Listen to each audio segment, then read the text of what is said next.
Assalamu alaikum viewers and welcome back to my channel Study Law with Bushra.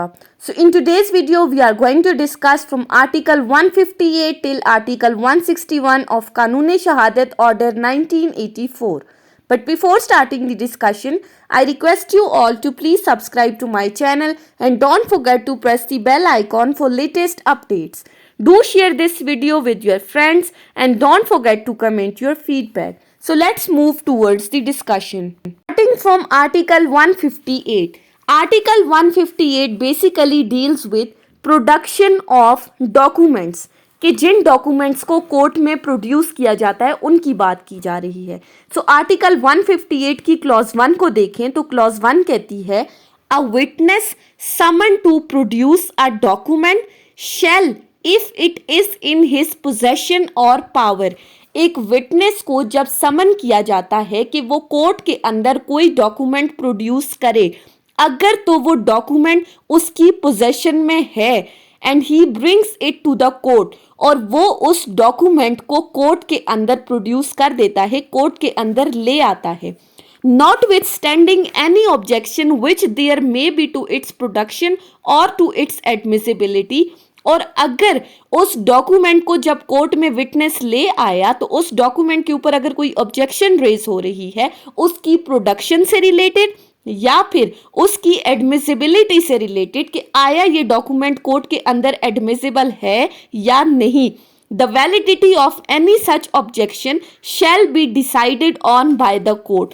तो ऐसी objection को हमेशा कौन डिसाइड करेगा? वो कोर्ट डिसाइड करेगी. शेल का वर्ड यूज हुआ है, मैंडेटरी है कि सिर्फ और सिर्फ कोर्ट ही उस ऑब्जेक्शन को डिसाइड करेगी.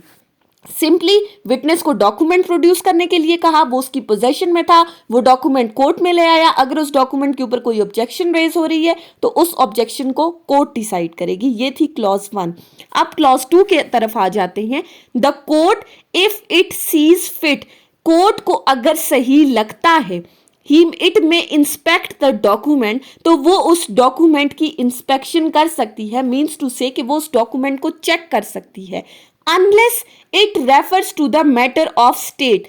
लेकिन अगर कोई ऐसा डॉक्यूमेंट है जो स्टेट के मैटर्स के साथ डील कर रहा है, मीन्स टू से official secrets of the state है, तो फिर कोर्ट उस डॉक्यूमेंट को इंस्पेक्ट नहीं करेगी और take any other evidence to enable it to determine on its admissibility, या फिर वो कोई और एविडेंस डिमांड करेगी उसकी एडमिसिबिलिटी को डिटरमिन करने के लिए, या फिर कि इस डॉक्यूमेंट को प्रोटेक्शन दी गई है. लेकिन अगर कोर्ट के स्टेट के अफेयर्स होंगे तो फिर डॉक्यूमेंट की इंस्पेक्शन कोर्ट नहीं करेगी.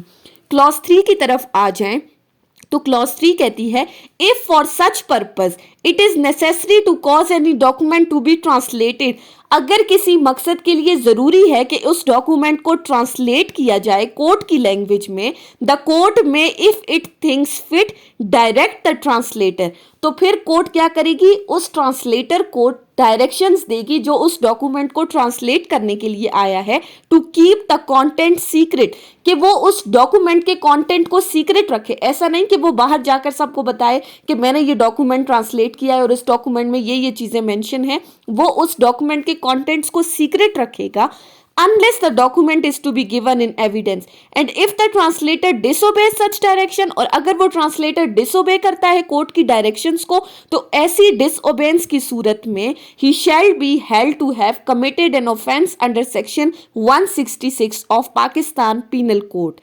उसके बाद आ जाएं तो आर्टिकल 159 है. आर्टिकल 159 कहता है giving is evidence of document called for and produced on notice, कि कोई भी ऐसा डॉक्यूमेंट एविडेंस के तौर पर देना जिस डॉक्यूमेंट को प्रोड्यूस करने के लिए कहा गया है और वो डॉक्यूमेंट ऑन नोटिस कोर्ट में प्रोड्यूस हो गया है. सो आर्टिकल 159 के according when a party calls for a document कि जब एक पार्टी कोर्ट के अंदर कोई डॉक्यूमेंट प्रोड्यूस करना चाहती है which he has given the other party notice to produce, लेकिन वो डॉक्यूमेंट किसी दूसरी पार्टी के पास है या किसी और बंदे की पोजेशन में है, तो ऐसी सूरत में वो पहली पार्टी दूसरी पार्टी को कोर्ट के थ्रू एक नोटिस दिलवाएगी कि चूंकि ये डॉक्यूमेंट किसी दूसरी पार्टी के पास है, अब वो दूसरी पार्टी एडवर्स पार्टी भी हो सकती है या कोई और बंदा भी हो सकता है, तो वो कोर्ट के थ्रू नोटिस दिलवाएगी उस एडवर्स पार्टी को या कोई भी ऐसे बंदे को जिसके पास वो डॉक्यूमेंट है कि आप इस डॉक्यूमेंट को कोर्ट में प्रोड्यूस करें।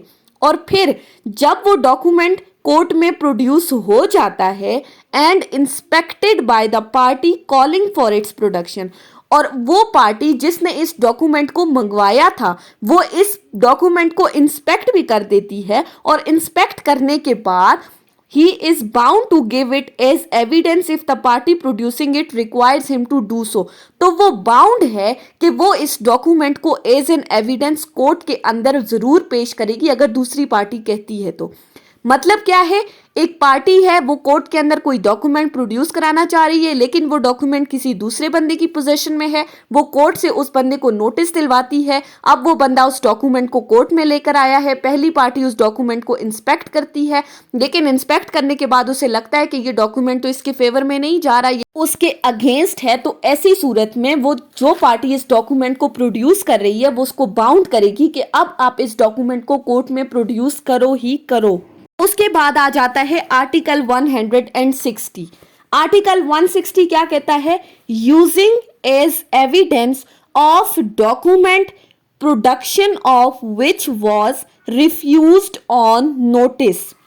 आर्टिकल 160 क्या कह रहा है, किसी ऐसे डॉक्यूमेंट को जिसको ऑन नोटिस प्रोड्यूस कराया गया था उसको एज एविडेंस यूज करने से अगर कोई बंदा रिफ्यूज कर देता है। 159 में हमने क्या कहा, किसी डॉक्यूमेंट को एज एविडेंस देना जिसको ऑन नोटिस मंगाया गया है। 160 इसके ऑपोजिट है कि आप उस डॉक्यूमेंट को एज एन एविडेंस प्रोड्यूस करने से इनकार कर देते हो।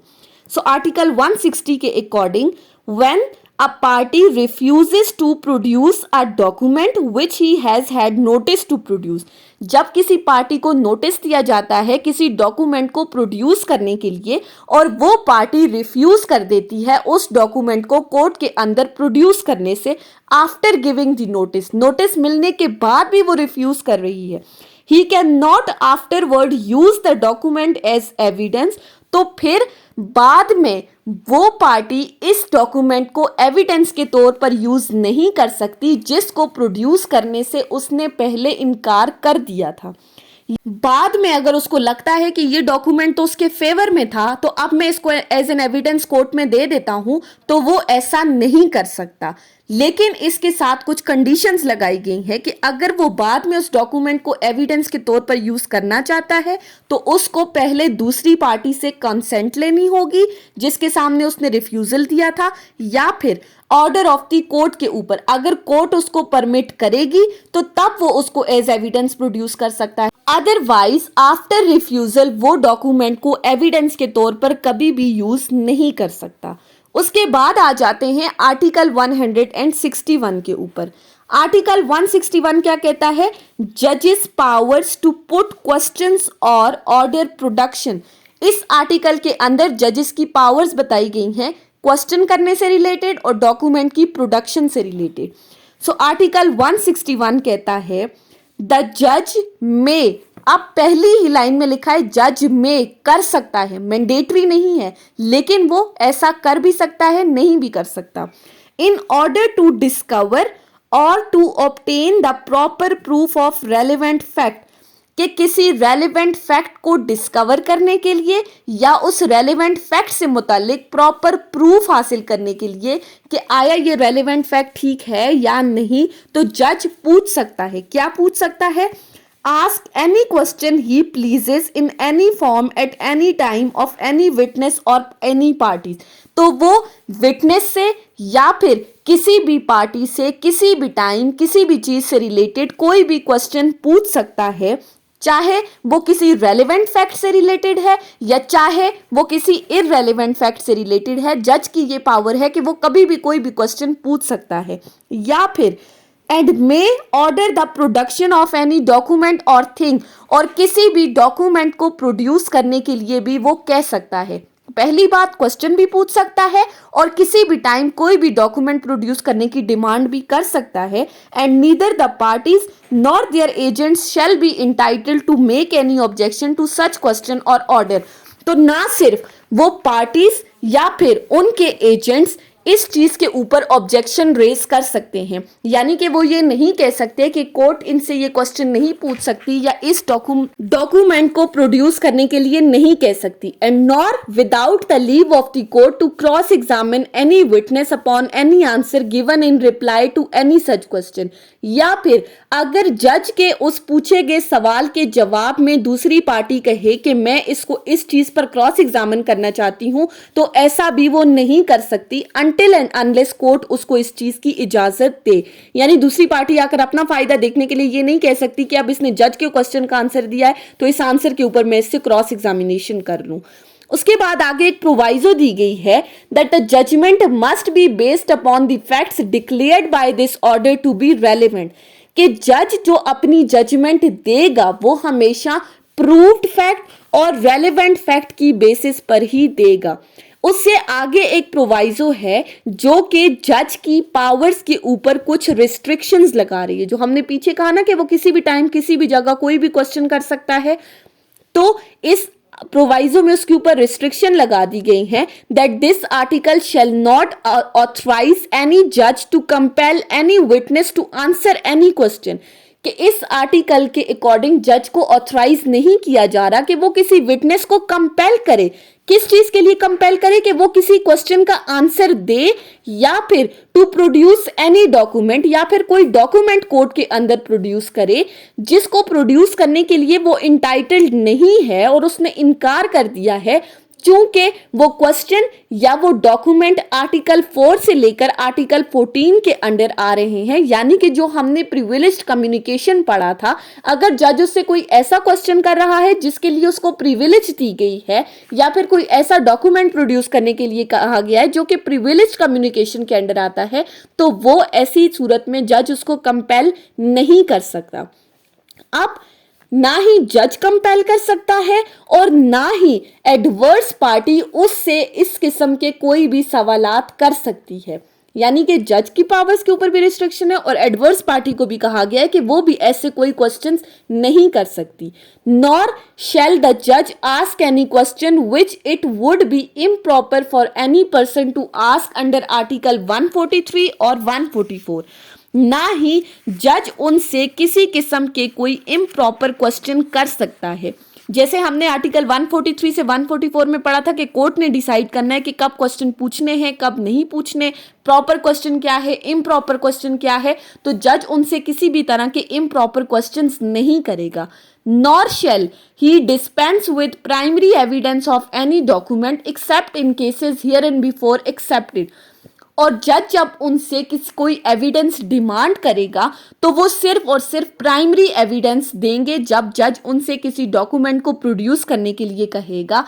और अगर कोई डॉक्यूमेंट जो है वो एक्सेप्शनल केसेस के अंडर आ रहा है, जो हमने आर्टिकल 76 में पढ़ा था कि अगर किसी डॉक्यूमेंट का प्राइमरी एविडेंस मौजूद नहीं है तो आप सेकेंडरी एविडेंस के थ्रू भी उसको प्रूव कर सकते हो, तो ऐसी सूरत में वो सेकेंडरी एविडेंस भी एडमिसिबल है। सो सिंपली आर्टिकल 166 में क्या कहा गया है, जज की पावर है कि वो किसी भी टाइम किसी भी विटनेस से किसी भी किस्म के सवालात कर सकता है, उससे कोई भी डॉक्यूमेंट प्रोड्यूस करने के लिए कह सकता है। दूसरी पार्टी इसके ऊपर कोई ऑब्जेक्शन रेज नहीं कर सकती, ना ही दूसरी पार्टी जजेस के पूछे हुए क्वेश्चंस के ऊपर क्रॉस एग्जामिनेशन करेगी। जज जो है वो जजमेंट हमेशा रेलेवेंट फैक्ट के ऊपर देगा, लेकिन जजेस की पावर के ऊपर ये रिस्ट्रिक्शन है कि वो विटनेस को कंपेल नहीं कर सकते कोई ऐसा डॉक्यूमेंट प्रोड्यूस करने के लिए या कोई ऐसे क्वेश्चन का आंसर देने के लिए जो कि प्रिविलेज्ड कम्युनिकेशन के अंडर अंडर आते हैं, ना ही वो विटनेसेस से कोई इम्प्रॉपर क्वेश्चन पूछ सकते हैं, और हमेशा वो प्राइमरी एविडेंस के ऊपर रिलाई करेंगे। जहां प्राइमरी एविडेंस नहीं है तो फिर वो सेकेंडरी एविडेंस को एक्सेप्ट करेंगे। So that was the whole discussion on article 158 till article 161 of QSO 1984। So I hope कि आपको ये लेक्चर समझ में आया होगा। अगर आपने इस वीडियो को अटेंटिवली सुना है तो अगर आपको ये वीडियो अच्छी लगी है तो इस वीडियो को लाइक करें, कमेंट करें, चैनल को सब्सक्राइब करना ना भूलें। Thank you so much for watching this video. Till then, अल्लाह हाफिज।